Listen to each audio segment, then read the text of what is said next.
Hello student, कैसे हैं आप? आई होप आप सभी अच्छे होंगे। प्यारे बच्चों, आज हम करेंगे कक्षा 7 के हिंदी के पाठ 7 को। इस पाठ का नाम है बच्चों नीति के दोहे।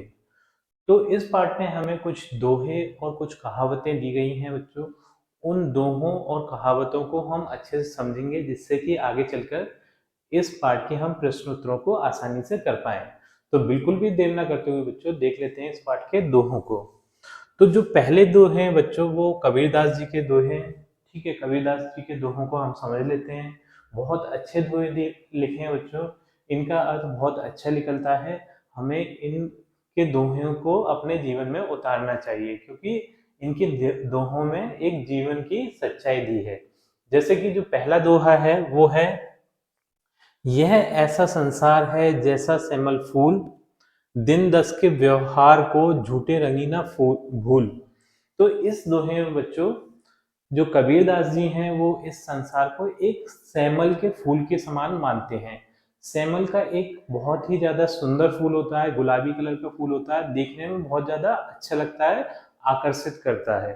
लेकिन उसका जो जीवन है सेमल के फूल का, वो क्षणभंगुर होता है। मतलब वो कुछ समय के लिए खिलता है, फिर वो मुरझा जाता है। ठीक है, तो इस संसार को जो कबीरदास जी हैं वो एक सेमल के फूल के जैसे ही मानते हैं।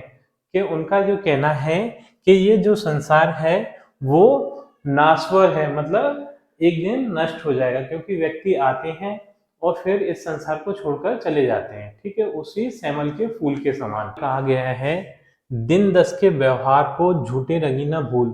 तो हमें इस संसार में उलझ के नहीं रहना है, क्योंकि ये जो संसार है वो नश्वर है। हमें अपने मृत्यु के बाद जो हमें परमात्मा से मिलना है उसकी तैयारी करना है बच्चों। ठीक है, तो ये इस दोहे में कहा गया है, दिन दास के व्यवहार को झूठे रंगी ना भूल।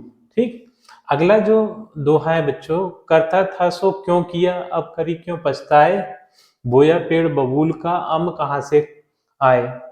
तो इस दोहे में बच्चों ये कहा गया है कि जो एक बुरा व्यक्ति था, जो कि बुरे कर्म कर रहा था, तो उसे बाद में पछताने से क्यों, क्या होगा।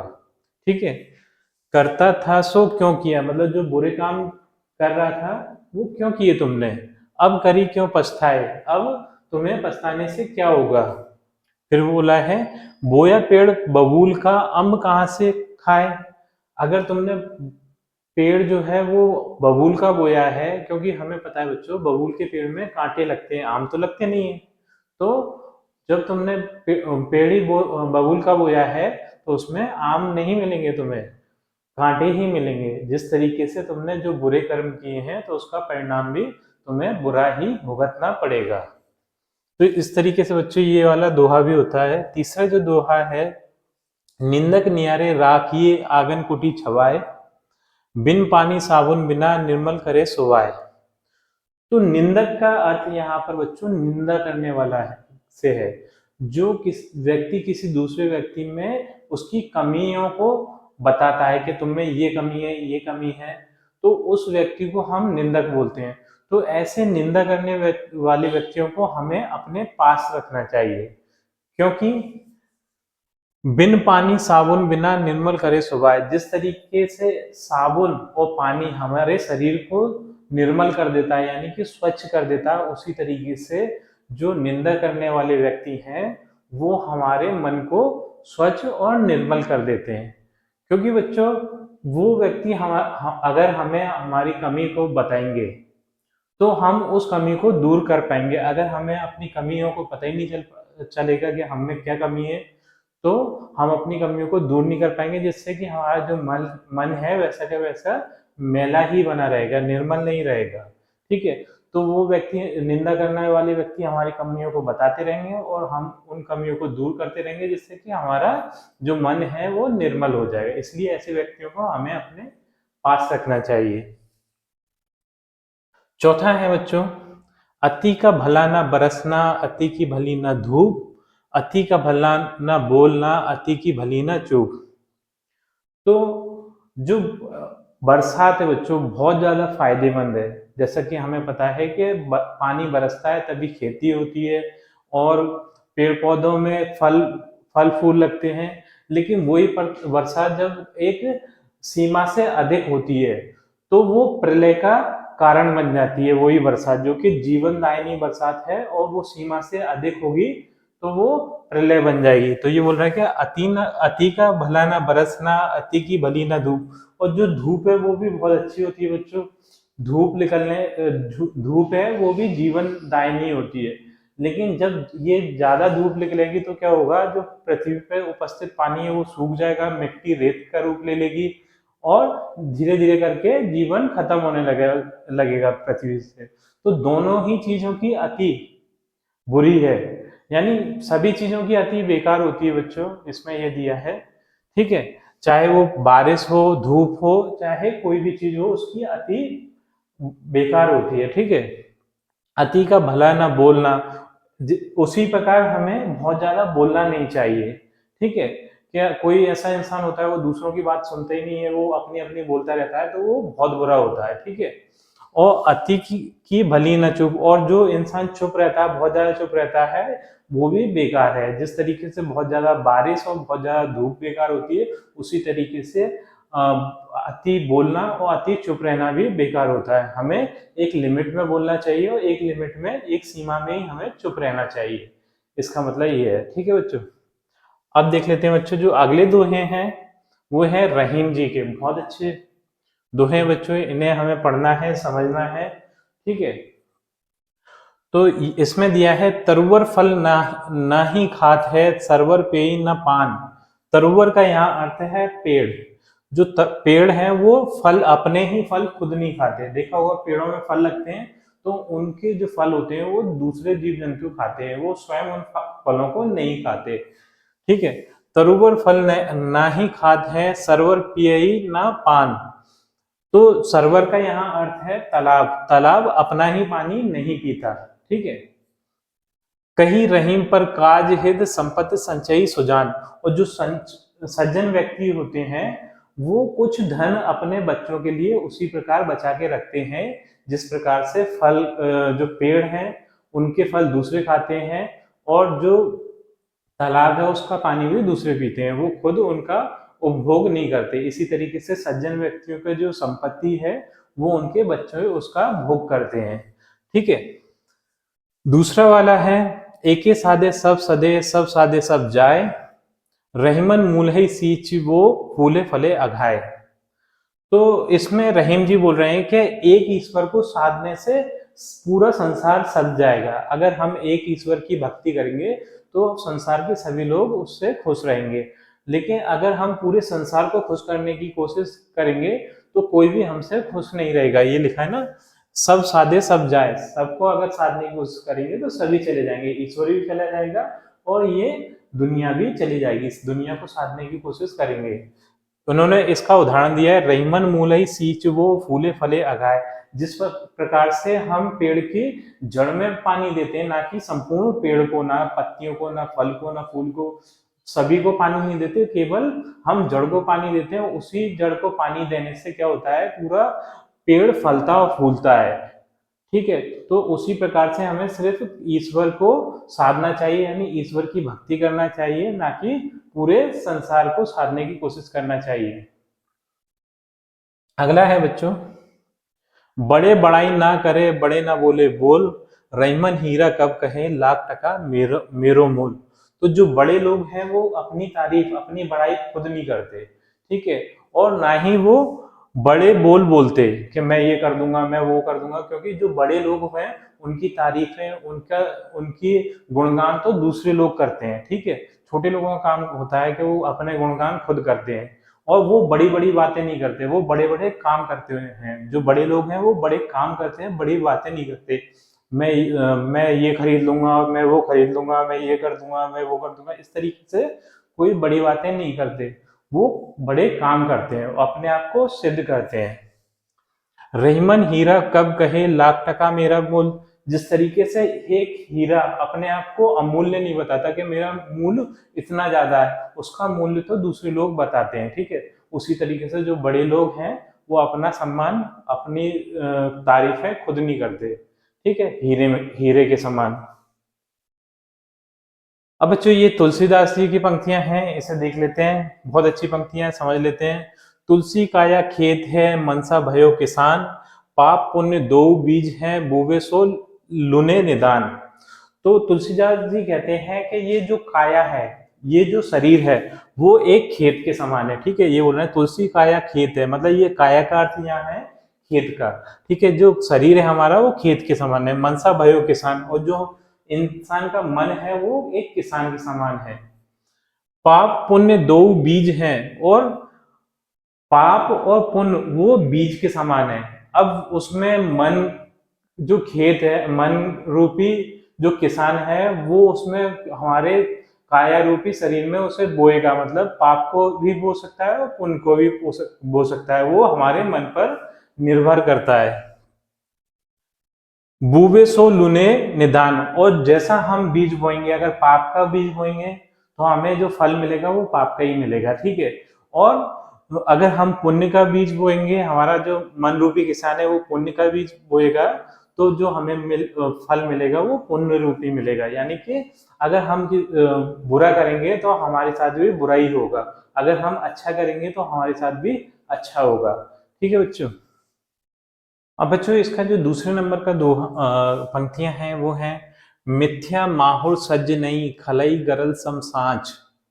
तो मिथ्या का अर्थ बच्चों यहाँ पर झूठ है, और सज्जन का मतलब है अच्छा व्यक्ति। तो जो अच्छा व्यक्ति है उसके लिए जो झूठ है वो एक विष के समान है। ठीक है, मिथ्या माहुर सज्ज नहीं, खलई गरल सम सांच। और जो बुरा व्यक्ति है वो दुर्जन है। ठीक है, उसके लिए जो सच है वो विष के समान है। ठीक है, तो तुलसी छुअत पराई जो पारद पावक आंच। जिस तरीके से पारे को आग आग के सामने ले जाने पर वो पिघल जाता है, या फिर वो उबलने लगता है, एकदम से धड़कने लगता है, उसी तरीके से जो अच्छा व्यक्ति है उसके सामने अगर झूठ को ले जाएंगे तो वो एकदम से उबल जाएगा, उससे क्रोध आएगा। ठीक है, जिस तरीके से पारा उबलने लगता है। ठीक है, खलई गरल सम सांच। और जो बुरा व्यक्ति है उसके सामने सच्चाई को ले जाएंगे तो वो सच को सुनकर एकदम क्रोधित हो जाएगा, गुस्से में आ जाएगा सच को, क्योंकि जो बुरे व्यक्ति होते हैं उन्हें सच पसंद नहीं होता, और जो अच्छे व्यक्ति होते हैं उन्हें झूठ पसंद नहीं होता। ठीक है, जिस तरीके से पारे को आग की आंच पसंद नहीं होती, वो आग को देखते ही एकदम उबलने लगता है। ठीक है, उसी तरीके से अगला है बच्चों तीसरे नंबर का, जड़ चेतन गुण दोष में विश्व किन्ह करतार, संत हंस गुण गही पय परिहरी बारी विकार।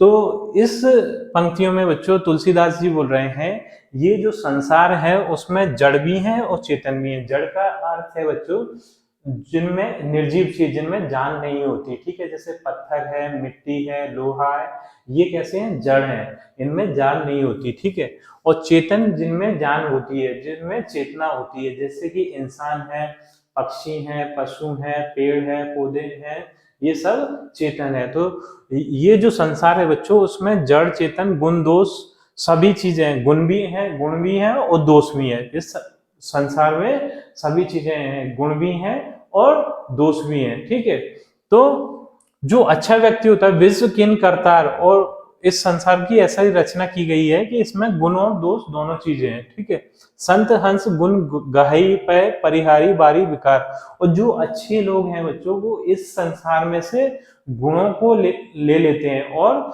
जो दोष हैं उन्हें छोड़ देते हैं। जिस प्रकार से एक हंस को अगर हम दूध और पानी दोनों को मिलाकर दे दें तो हंस का एक गुण होता है कि वो उस पानी मिले हुए दूध में से दूध को पी लेगा और उस पात्र में पानी को छोड़ देगा।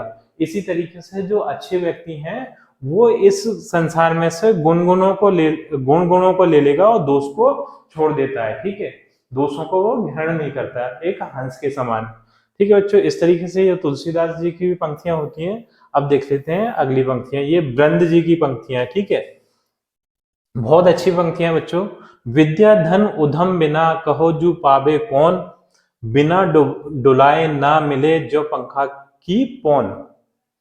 तो जो विद्या रूपी धन है बच्चों, जो हम ज्ञान को अर्जित कर रहे हैं, वो बिना परिश्रम के हमें नहीं मिल सकता, बिना परिश्रम के हम नहीं ले सकते। यानी कि कोई ऐसी ट्रिक नहीं बनी कि हम उसे बिना परिश्रम के ग्रहण कर सकें उस विद्या धन को, ठीक है, उस ज्ञान रूपी धन को हम नहीं ग्रहण कर सकते। तो देखा विद्या धन उधम बिना, उधम का मतलब है परिश्रम, परिश्रम बिना काहो जो पावे कौन, कौन ऐसा जो पा सकता है, बिना परिश्रम के विद्या धन को कौन ऐसा है जो पा सकता है। बिना डुलाए ना मिले जो पंखा को पौन। तो पहले बच्चों जो हाथ के पंखे चलते थे, जिस टाइम पे लाइट वगैरह नहीं हुआ करती थी, या फिर लाइट जाने के बाद अभी भी कहीं कहीं मिलते हैं, तो वो हाथ के पंखे को ऐसे हिलाना पड़ता था, ठीक है, वो गोल गोल घूमता था और उससे हमें हवा मिलती थी। तो बिना उसे हिलाए जिस प्रकार से हमें हवा नहीं मिल सकती उस पंखे को हिलाए, और उसी तरीके से बिना परिश्रम के हमें ज्ञान रूपी धन नहीं मिल सकता, ठीक है।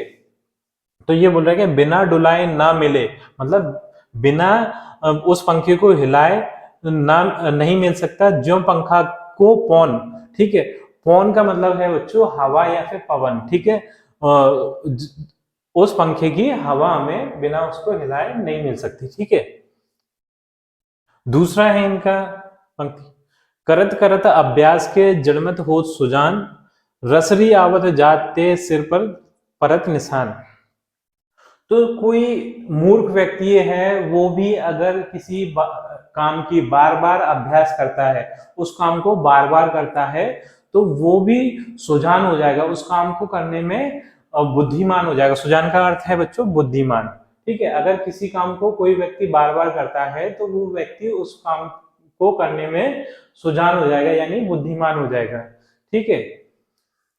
रसरी आवत जाते सिल पर परत निशान, जिस तरीके से कुएं के घाट पर एक कोमल सी रस्सी बार बार आकर और जाकर उस कुएं के घाट पर पड़े हुए पत्थर को काट देती है, उसी प्रकार से वो व्यक्ति बार बार किसी काम को करके उस काम को सरल कर सकता है या फिर बुद्धिमान बन सकता है, ठीक है।